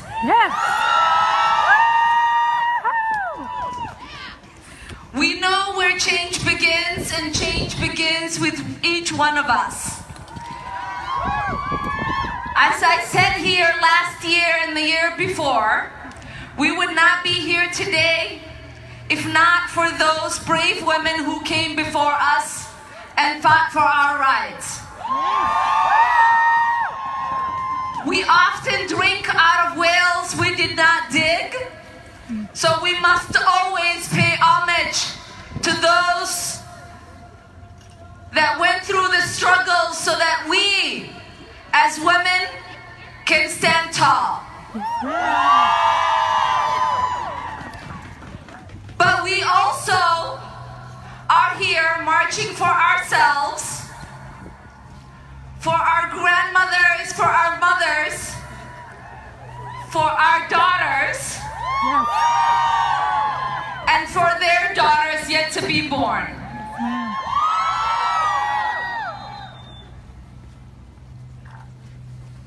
We fight because we recognize that women's rights are civil rights. This June will mark a century since the 19th Amendment was ratified, which gave women the right to vote.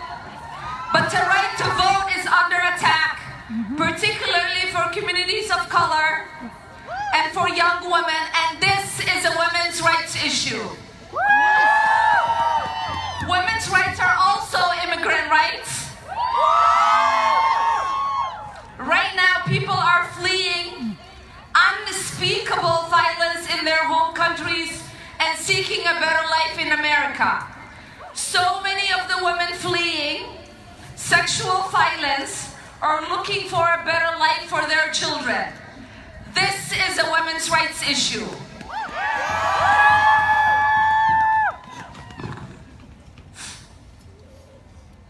Oh, it's cold. Women's rights are also workers' rights. 16 million women live in poverty in this country. The overwhelming majority of those below the poverty line. Over 13 million remain uninsured. So when we are talking about Medicare for all or a federal jobs guarantee, make no mistake, we are talking about women's rights. Women's rights are also environmental rights. Yes. Climate change will disproportionately impact low-income families who are overwhelmingly women. And when we talk about a Green New Deal, we are talking about creating jobs for millions of women struggling to make ends meet, while also addressing the havoc climate change wreaks on their communities.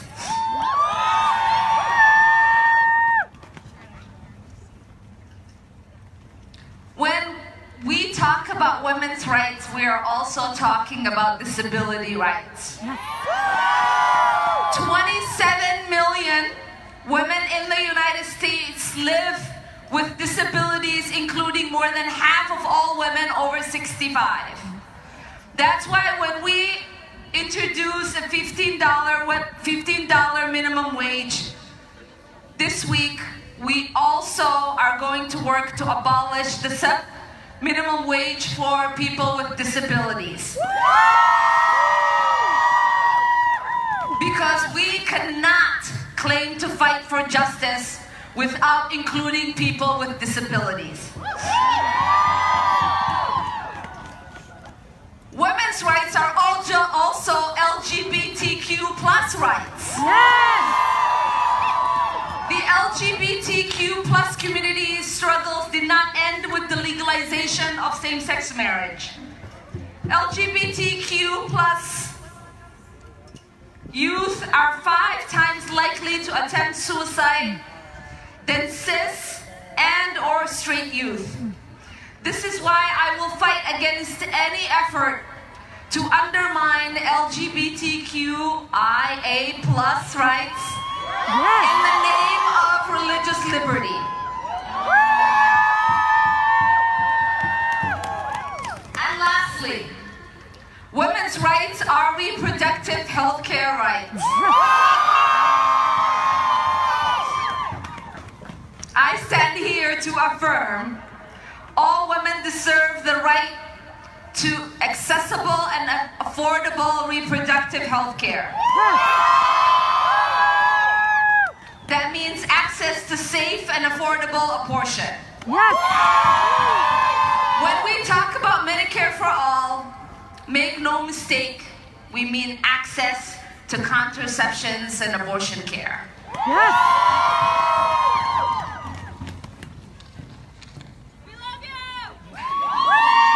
I love you too. I'm gonna end this speech before I freeze to death.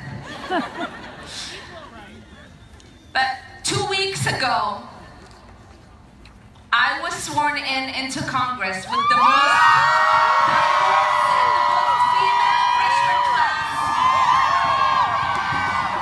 I ran for Congress because I wanted to make sure that my 2 beautiful daughters grow up in an America that's welcoming and caring for all of its citizens.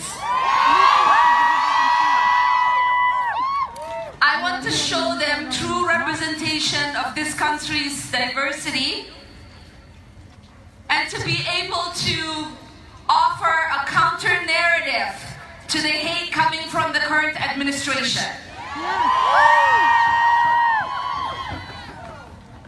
My hope is that one day we will have Congress that is fully representative of this country's diversity.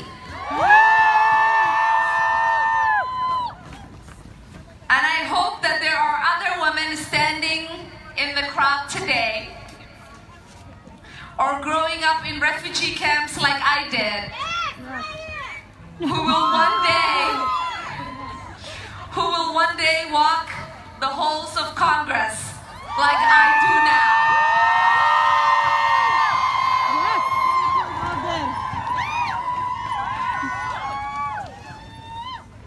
Like Ilwat said, we are here marching because we are women. But we also understand that we must always speak about the intersectionality of all of our issues. That when we speak about equity, we're talking about economic justice. We are talking about environmental justice. We are talking about LGBTQ rights justice. We are talking about the protection of transgender folks. We are talking about immigrant rights. Yes. Our struggles are not just because we are women. Our struggles are beyond that. And we will only be able to eliminate them once we recognize we must always stand together as allies against hate and bigotry and continue to fight for inclusion and unity so that we can have a beautiful society that continues to separate our beautiful rainbow of community that we built. Thank you so much for being here. Thank you for bringing the warm weather. And thank you for continuing to fight. Love you all. See you at the next one.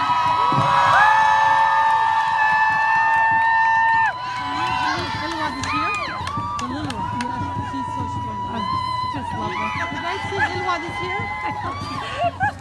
Detective Cupcake wanted to hang out one more time up here, so. All right, Detective Cupcake and I are going to introduce our last speaker. Detective Cupcake. Our last speaker is a senior at Eden Prairie High School, second class. She interned for Congressman Dean Phillips and currently serves as student co-chair for Students Protect Minnesota and is a member of March for Our Lives Minnesota. Please welcome Muna Gabete.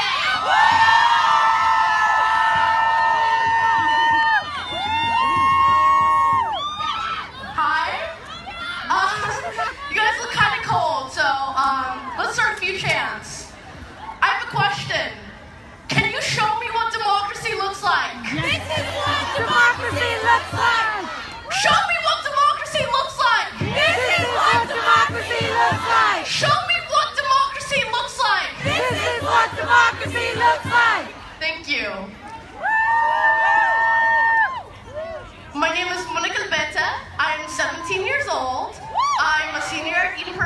school, the president of my Muslim Student Association, co-chair of Students Protect Minnesota, and I was an intern on Dean Phillips' successful campaign for Congress. A person like me should not be giving a speech like this. I am here because of the people I know and the connections I have to people in this movement and others like it. Without them, I wouldn't know how to get involved. Activism should not be a club where you have to know a member to join.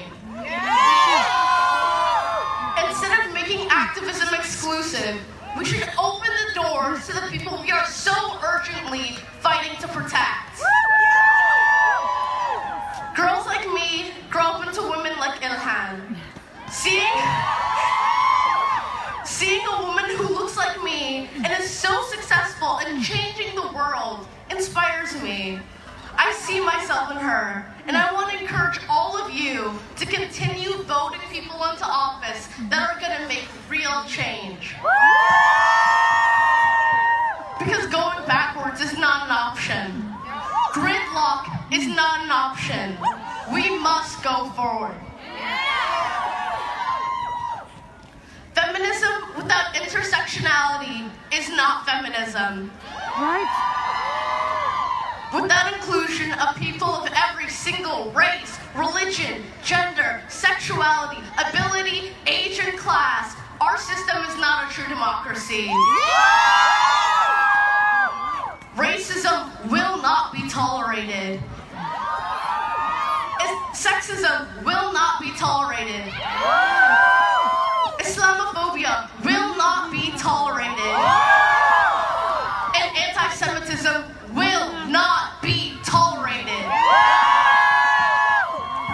Our country was founded on the principle that every person was created equal. And that principle is what propels us forward. When we boost each other up, instead of putting each other down, it strengthens our ability to make change. I also want to thank all the men who showed up here today. Allyship is the only way we can truly make change. We must amplify the voices of those who are less privileged and aren't always given a seat at the table. I've always loved that old saying, that if you're given a seat at the table, bring a folding chair. I'd like to thank the Women's March for amplifying diverse voices that aren't always heard. And if you want your voice to be heard, make sure you vote in 2020. And to all of you that showed up here today in the freezing cold, thank you. You didn't have to be here today, and you don't have to show up to anything outside of this march. But if you are seeking change, you must take action outside of this event. Our passions and goals cannot stop here. We must march on. Thank you.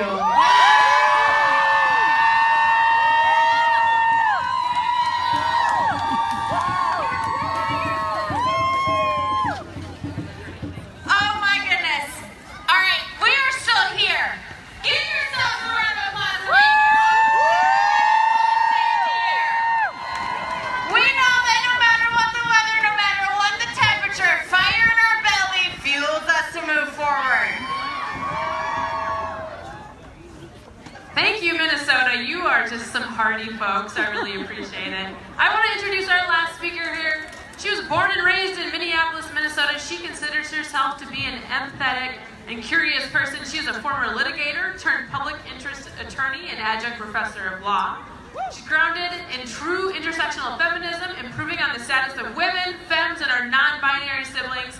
She's incredibly important work for her. She believes that when all people are freer and healthier, the communities they live in are happier, safer, and more vibrant places. She is able to work towards this vision through her work as a board member with Women's March Minnesota and their partnerships with incredible activists and organizations across Minnesota. I want to introduce Natasha Phelps. Natasha, what? Hello, everyone. Hi, I'm Natasha with the Board of Directors for Women's March Minnesota. Thank you for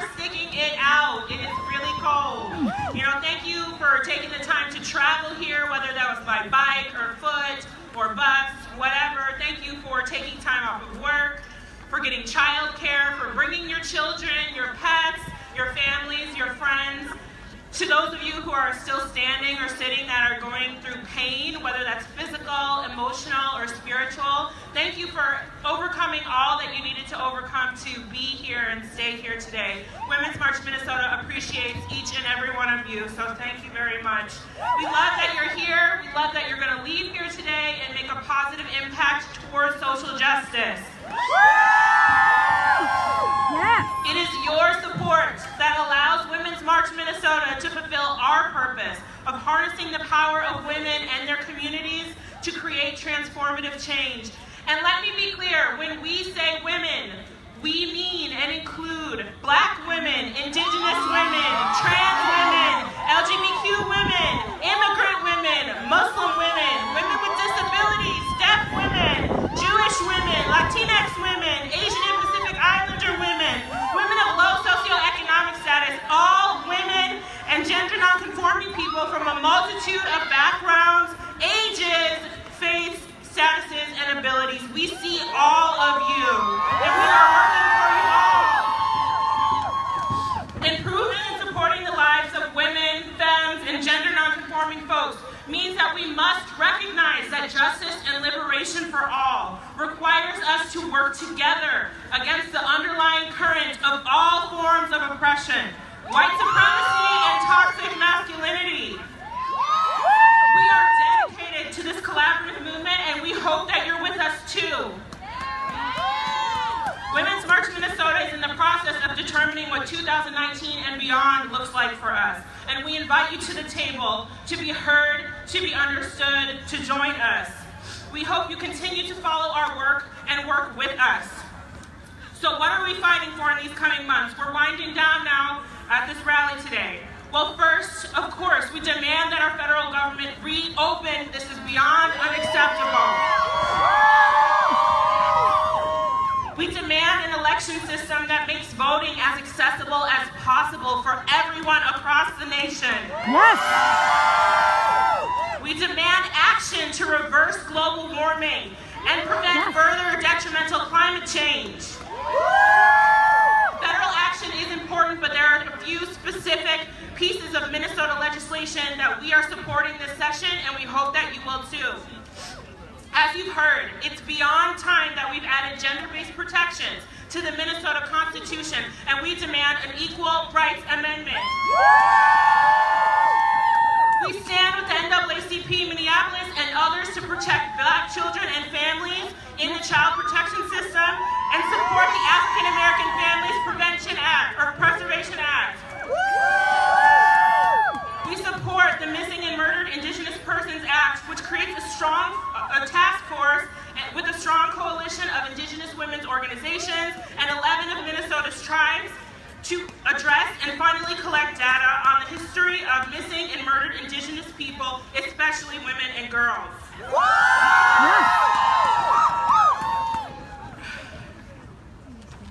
Let's call it here. With the Restore the Vote Coalition, we support voter restoration and the re-enfranchisement of individuals with past felony convictions in Minnesota. With Freedom to Drive Minnesota, we support allowing drivers to obtain a driver's license regardless of their immigration status so that Minnesotans can live a full life without the fear of entering the criminal justice system.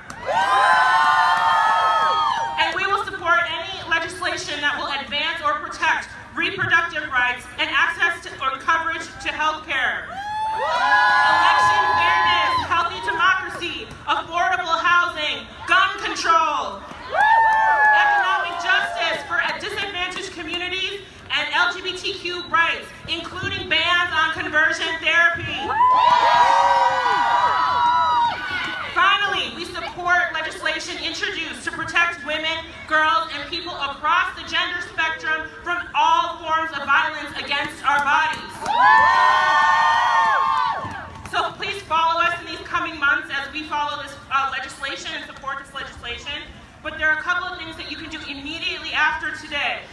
Number 1, you can support the Missing and Murdered Indigenous Women's fundraiser and show up on February 14th for the Missing and Murdered Indigenous Persons March. Number 2, you can share your story on why we need the Equal Rights Amendment in time for the hearing on January 24th.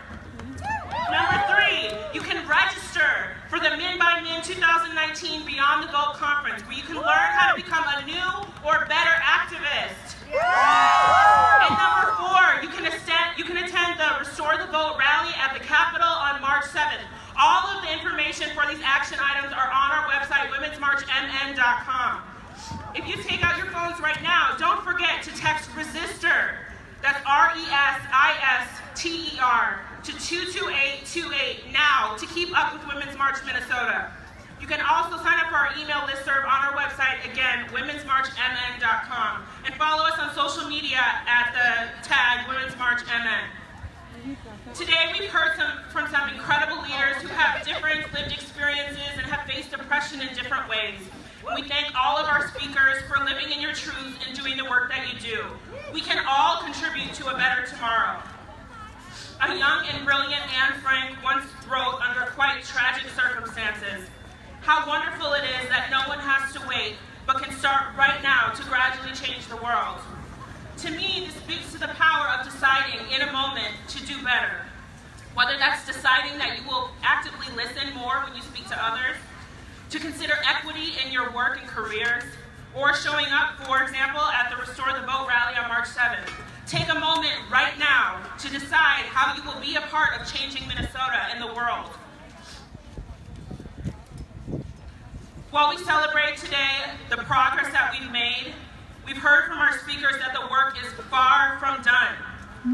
Together, let's move forward with the rest of our day, our year, our lives, and actively work against oppression in all forms. Let's stand up for the planet, for justice, and for equity. We are more than a march, and our work continues from here. Thank you. So can I have, we had an amazing group of leaders on an advisory board helping us plan this march. Can I have any advisory board members and the board of directors from Women's March Minnesota come up to the front of the stage, please?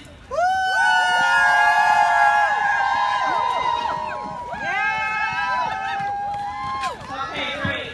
And now, to close us out, we're going to bring out the incredible, the resilient Chantel Allen of Black Lives Matter, Twin Cities.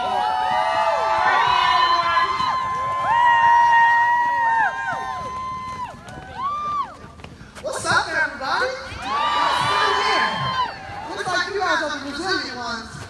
Come on, my crew with me. I got my league with me from Black Lives Matter Minnesota. She's the Eastside coordinator. Sakara Strong, she coordinates our youth. I'm so glad to see you all here, and I'm ready to just hype you up so we can get into this legislative session. I know Elise Houston was out here talking about the African American Preservation Act. I want to also put my stamp on that. She's my partner in crime. We really need to work on that. So you guys please show up and help us out with that. And keep showing up to the Capitol, all right? All right, you guys, I'm just going to do the Asana chant. So we're going to start off real slow. We're going to get some fire up so y'all can warm up on your way back to the car, okay? So we're going to do it 3 times. Repeat after me. We have a duty to fight for our freedom.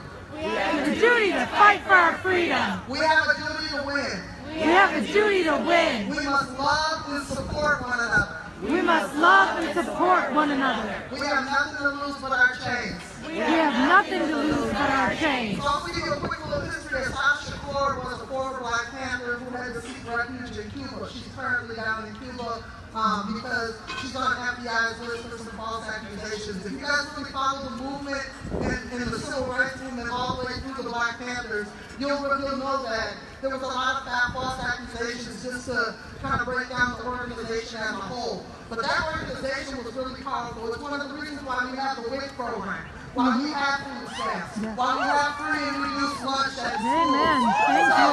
When we think about the Black Panthers, I really want to think about the impact on our country and the positiveness, and then really just kind of start to look at, the way that it's portrayed, and really start really searching for truth. I'm an educator, so I'm all on that. So it's not true, and I need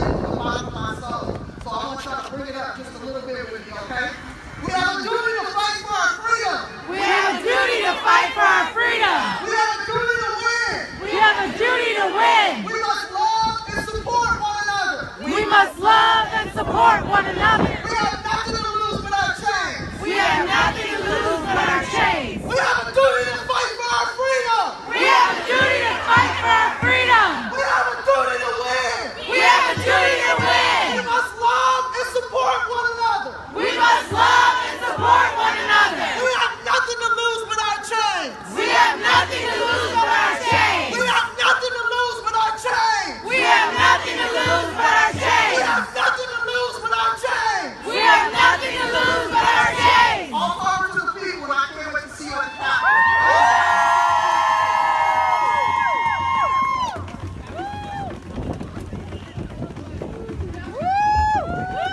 Thank you all so much for coming. We love seeing your faces. Thank you. Please go out, take care, change the world, and keep you warm. Thank you.